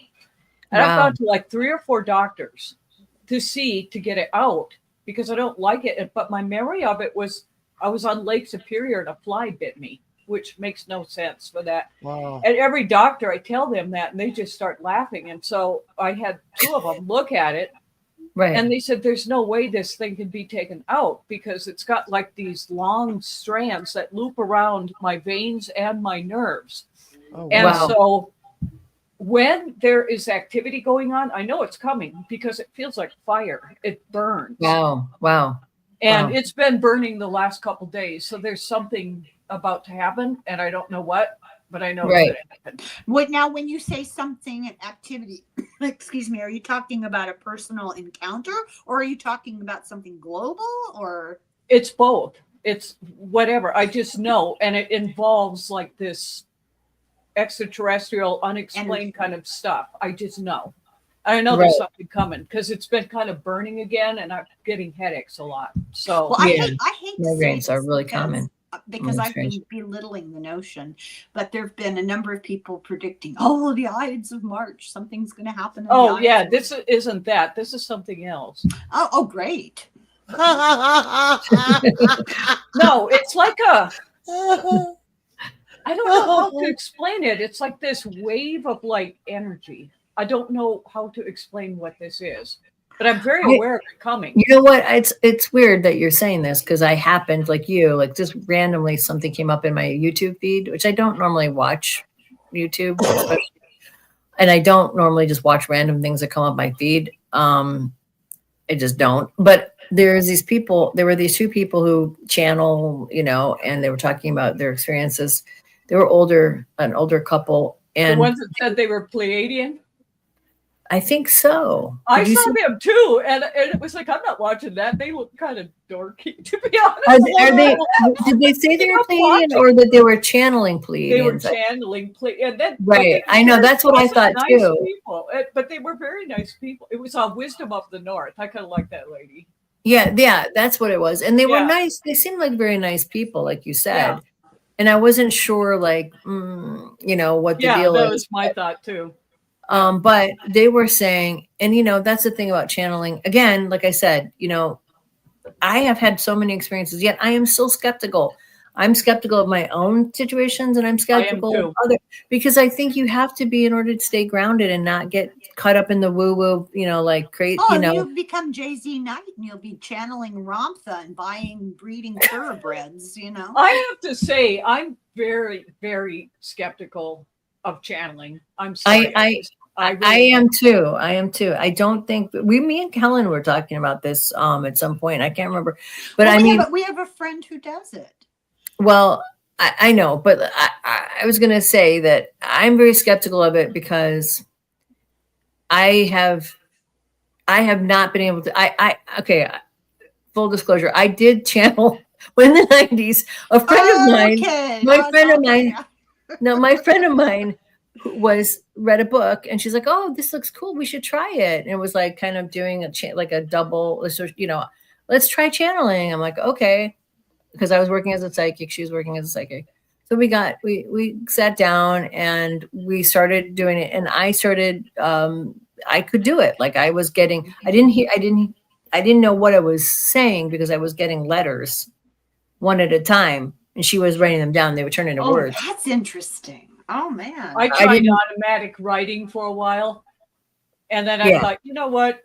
I'm not going to do this because I don't know. It just, the whole channeling thing to me, it's like, if there's a message to be told, why do you have to look like a dingbat to tell it? Because no one's going to, they're not going to take you seriously. Well, I mean, a valid message. Yeah, well, my experience with it was this, and I could do it, and it was very accurate, very weird, like stuff like it would spell out words that were Greek, which I don't know Greek. Okay. So it was really strange. And they were supposed to be this other entity group of beings and everything, whatever. I haven't done it in years, but this is what was happening. And what happened was my friend couldn't do it. And then I was trying to teach her. And so she got all these other psychics were coming to me to do the channeling, and they wanted me to teach them. I tried teaching all these people, and these were all people that were professional psychics who were good too. They weren't like full of crap. They could not do it. Then I tried to, do it again later. And I have to say, it wasn't happening really in the same way. You know what I mean? It wasn't. And I tried teaching all these other people. It's not something that you can just do. It's not common, and there's way too many people doing it. And I know it's not a normal experience. It's not an easy thing to do. And I don't think most people are probably really channeling. This might, and the ones that are kind of legit, they're still able to like talk about the channeling like in normal. They don't have to act weird about it. Right. That's what like I'm raw, or right. That whole thing. Normal. Yeah. Our But it's friend just who does performative. It doesn't take on a fake voice, and she doesn't know, and she doesn't put a show on. It's almost the feeling I get. Right. Is it's not a fake voice. Receiving information and transmitting it. Right. She interprets it as coming from some angel. Right. To me, that's irrelevant because it is irrelevant. All of us get messages, it just in a different way, right? Right. And so channeling is kind of a loose term that people throw around. I think that's true, but in my experience, actual channeling is a very specific thing that is not easy to do, and it's not really like what you hear people saying is channeling. I don't think, because my experience with it was like I had this thing. It would feel like it was coming in this side of my body. I would step aside, and it would kind of giving me letters, and I would say the letters. I didn't know what it was trying to say. I kind of got a sense sometimes of what it was trying to say, but and then we would read it back, and it would be information. But at the same time, I don't know. Like, I don't know. This is the thing about all this stuff was this some part of me? Is it some past life creature entity thing that I'm connecting with? Are you psychically picking up telepathically with some? Right. Exactly. Is it my own part of my unconscious? Is it really something else? I don't know. Granny. Oh, here she is. I know. Yeah. So I kind of feel like that's the thing with channeling. It's like, everybody has these very this is what I have a real hard time with about all of this stuff is I know we all want answers and we want things to be concrete and black and white, but none of this is like that. And if you can't live in the mystery of it and kind of let it evolve, then I think it's problematic. If you need to turn it into something like there was this one woman who was working at this place, which is a whole story in itself. That I don't have to go into it. She was saying that she was talking to ETs, and she seemed like, to me, she was kind of borderline schizophrenic, actually, and that's what happens. I think if you kind of go off and create this little world that you embrace, it makes you lose your mind, and you have to be very careful with that. Exactly. stay grounded in, okay, that's all great, but we don't really know. And these experiences are anomalous, but I have theories about them, but I don't know for sure. Yeah, it sucks. You know, right? for me, if the channel has said something that is true and it's not 2020 hindsight, then it's like, okay, I'm not quite as skeptical. But for me, where I have trouble is when people have to make weird voices and act weird. Yes, I agree. I think most of it's bullshit. 99% of it is total bullshit, I think. Yeah, there's a handful out there that are okay. Yeah, I agree. I don't want to say names, but we have a friend who is professionally does psychic tarot reading and psychic readings all day long. And I've been told by this friend that some people call in multiple times a day, every day, and they're paying $25 a minute or $50 a 30 seconds or whatever the ridiculous amount of money is. But they hop from, they call in and call in and call in and hop from one. It's like you get a random operator, you get a random psychic person answering, and they do this until they get the answer that they want. That's right. That happens. Yeah. That's sick. That's sick. Well, but I think that's the thing that happens in this space is also having these sort of mystical experiences, and I think it's how like something like Jesus kind of got turned into a god when he was trying to help people evolve. You know, it's like people want something, they want it black and white, they want a leader, they want answers, they want everything to make sense, certainty and predictability. And it's this whole thing is none of that applies to this space. And and the reality is too, we don't know if these are even aliens. I mean, well, exactly. I mean, there's a part of me that just thinks, well, I've got an incredible imagination, you know? Right. I can see that. Yeah, I know. I go through periods like, I mean, like I said, you know, these told me different things. I'm like, is that true? I don't know. You know, I don't know if I should believe this. I mean, and that's the thing. I mean, even having experiences with these beings, like some of them are really good. And this is the thing that makes me think, also, I know some kind of real thing is happening. I don't know on what level, you know, if it's some of it is physical. I've had bruises and handprints and things like that. But there's also a spiritual and psychic or emotional component. Psychological, yeah. And I've had really terrorizing, really horrible experiences, and then really profoundly positive experiences. So it runs the gamut. And I don't find that there's one all the time or the other. For me, I have had experiences with across the board. And to me, one experience I had, the Greys I've never had a good experience with the Greys personally, but I had an experience where I was with a friend of mine driving from my college to her college. It was in 1985. And the normal drive is about an hour drive. And we left at like 4:00 in the afternoon because we wanted to get back to her place for dinner because she had a meal plan. And so we should have been back there, but in plenty of time at 5:00. Anyway, we're halfway there. And I look and the sun's going down and it's like late August, early September. And that should not be happening in California.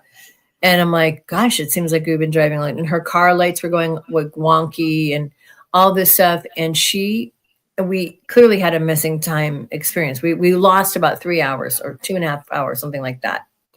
And as she was pulling back onto the freeway, because we were pulled over and the car lights were going weird. So, okay. And I'm like, what's going on with your car? And she's like, oh, you know, this car's a piece of shit or something like that.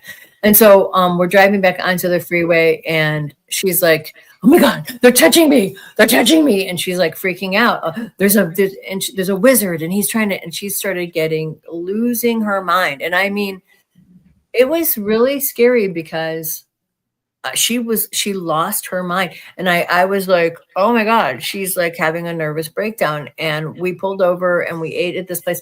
And the entire time she's like darting around, paranoid, saying that there was somebody in Africa who was putting a voodoo curse on her. And what she was misinterpreting was some kind of, you know, I don't know if she must never have had another alien experience because I was like, why are you freaking out? but she was really freaking out, and I couldn't say or do anything to calm her down. And at that point, like she really went off the deep end from that point on. Like she was not the same.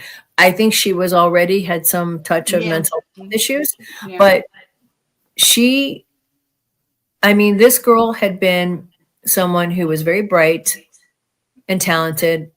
Her dad ended up dying early, like in her 20s, and leaving her $1 million. And she's literally indigent at this point. She was homeless. She's like nuts. I mean, she's totally lost her mind, and she was never the same after that. And at that point, like whatever experiences I had leading up to that, which I kind of had mixed, like I said, experiences. Some of them were positive and some of them were very negative.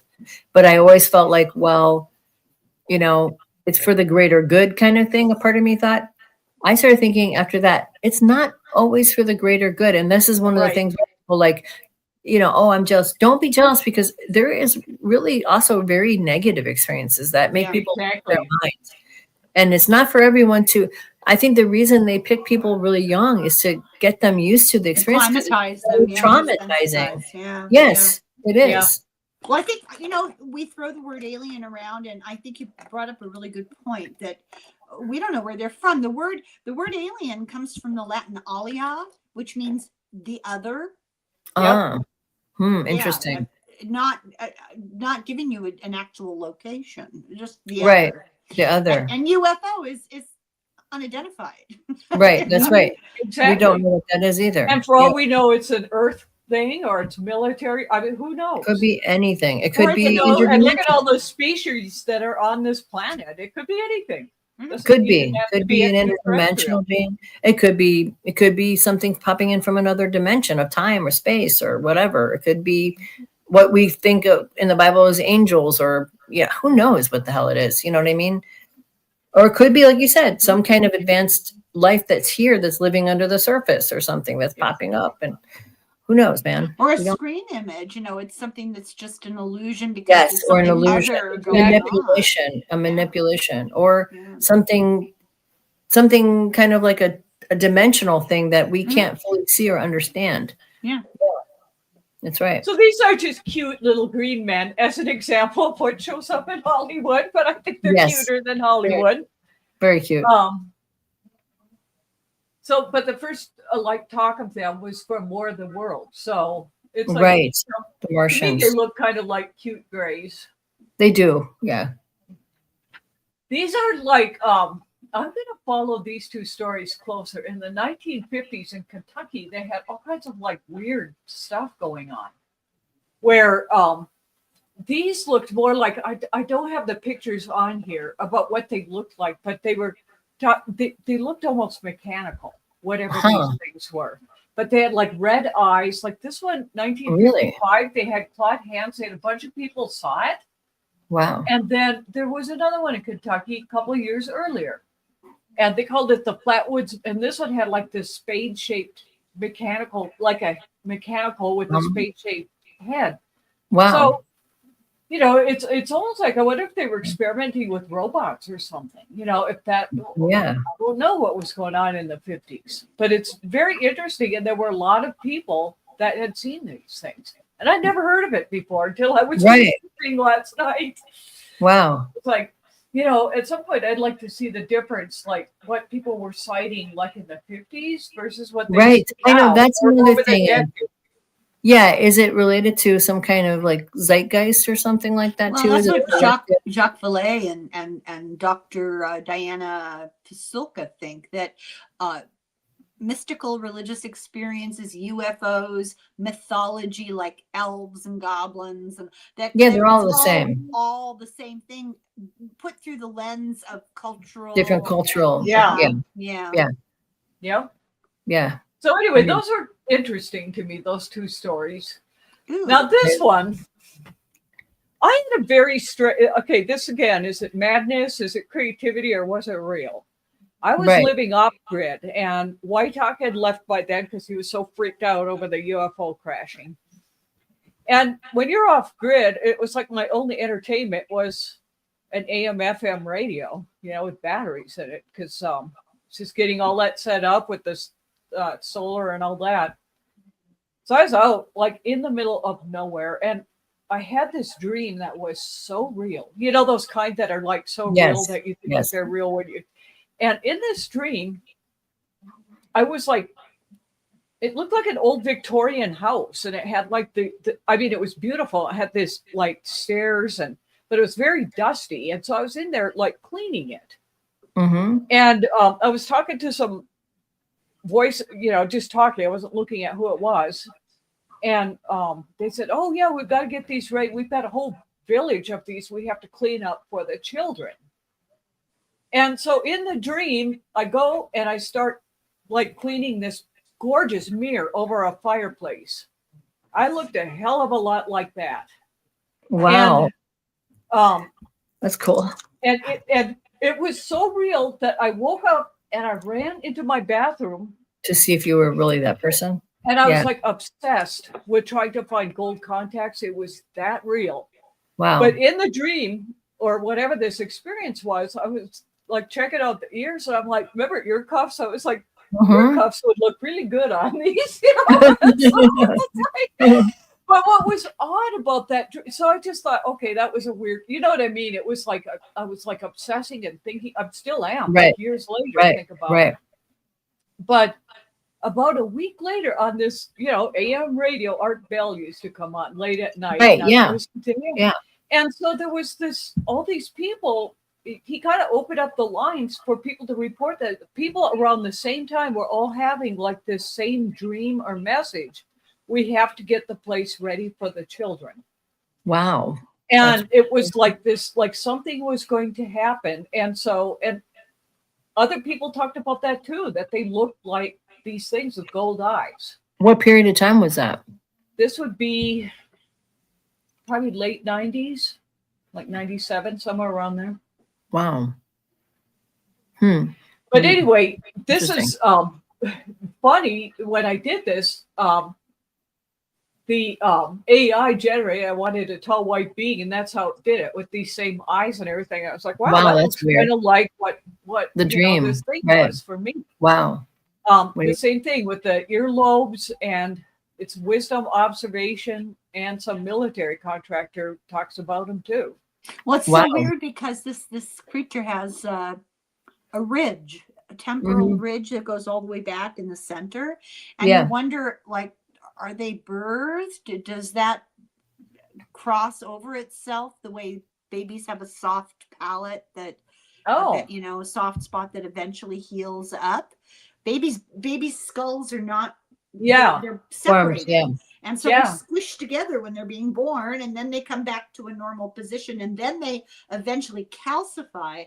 But the ridge here would bisect that area. I mean, that's really odd. But it's just how AI kind of did the thing. I didn't have, so in the memory that I had, I don't remember seeing one there, but it's like, but the gold eye thing was definitely there, and very, very tall. And everybody, it was like I had this knowing we're completely androgynous. There were no different sexes.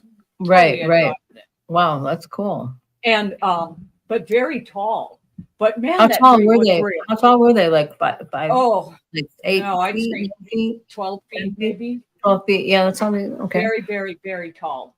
Right. And willowy kind of too, or well, look at how long that neck is. Yeah, it's an AI, but it looks very similar to what I saw. But that dream was so real. Those kind of dreams that they're so real. You wake up and it's like, and then you want to go back to where the dream is. I know. I totally get that. Yeah, I've been there. But yeah, that was a very interesting experience. But anyway, they call them tall white beings, and they're androgynous. Huh? Interesting. Oh God. So then I thought, okay, so what did they look like? Like if things looked in real life, not like our imagination or whatever it is that we're seeing here. And so I went through a bunch of planets, and so like what their atmospheres are. I was at Jet Propulsion Laboratory at like midnight last night, and it's like, okay, come up with an image, and that's what AI thinks. If something lived on Jupiter, it would look like that. That makes sense. Okay, I got to show you the process here. So Kepler 452b, that's the one that's like 6 times the size of Earth. But they're talking about that this is a very Earth-like planet. That if we were to, there's like a whole cluster of these Kepler planets that they say, well, yeah, humans could probably survive there. So I just wanted to see what something, so this is what AI does. It goes through the whole, I give it the jet propulsion thing, and then it goes through, the facts that it has in its database. Right. And then what environmental conditions that would affect what a being would look like. What's funny about this is a lot of these that kept saying photosynthetic skins. I remember as a kid that in my sci-fi little things that I would write, they always they had photosynthetic skin. I was just like, this is like a big, in all these stories I wrote. So then I'm seeing it here and it's like, oh, maybe there was something to that. Yeah. Yeah. So anyway, it talks about the gravity hub. So this is very funny. So that's what it would look like on Kepler B, according to AI. What AI? But doesn't that look sort of like? Yes. Like in movies or or even the Greys even or the Reptilians kind of a little bit. Yeah. What descriptions. Yeah. So I thought that was kind of interesting that that's what it looked like, based on those environmental factors. So. Right. Wow. So are you aware of other beings than those or? I have had an experience with another type of being too, but maybe we could save it for another time because it's getting late. But yeah, I've had experience with another type that I only saw one time, but it was weird. I don't know if anybody else. This is the thing is there's probably endless supply of interdimensional beings and beings from other places, and who knows what's really going on? We just really don't know. If our government knows, going to tell us. I don't think on their planets they might be saying, "Oh, I had this weird experience with this." Exactly. Oh, it's really weird lady. I was thinking about that with that white being. Imagine what that white being thinks when they look at us. Look at this creature with all the blotches all over their skin. Yeah, right. And they wear these weird things, like things attached to their eyes. Yeah, exactly. That's true. Yeah. Well, I started pulling some things from the FOIA stuff that's available on the CIA website. Yes. To kind of go through some of their accounts too, and we got plenty to talk about. We sure do. So. Yeah, there's so much. It's I'd go on and on and on. Really. Well, we got another Wednesday. I've got to eat something to go to bed. Yeah, same. Yeah, it's late. I'm tired. I was taking a nap before we started. I was tired this morning when I woke up. Same here. Yeah, it's a exhausting period of time right now. Yep. It is. Well, you guys. Thank you so much. Yeah, it was fun. It was really fun. You guys, thank you, Kat. Yeah. She says fun stuff. Thank you for sharing. Yeah, thank you. Thanks both too. Thanks, you guys. Yes. I appreciate it. Thank you, right. Deborah. Well, you guys have a wonderful evening. You too. It was really fun. Later. Okay. All right. Thank you. Okay. Talk to you next week. Bye. Oops. There it goes. Thanks so much for joining us. We love hearing your stories, so tell your friends so they can join the party. For show notes in our forum of high strangeness, visit cosmicfold.com.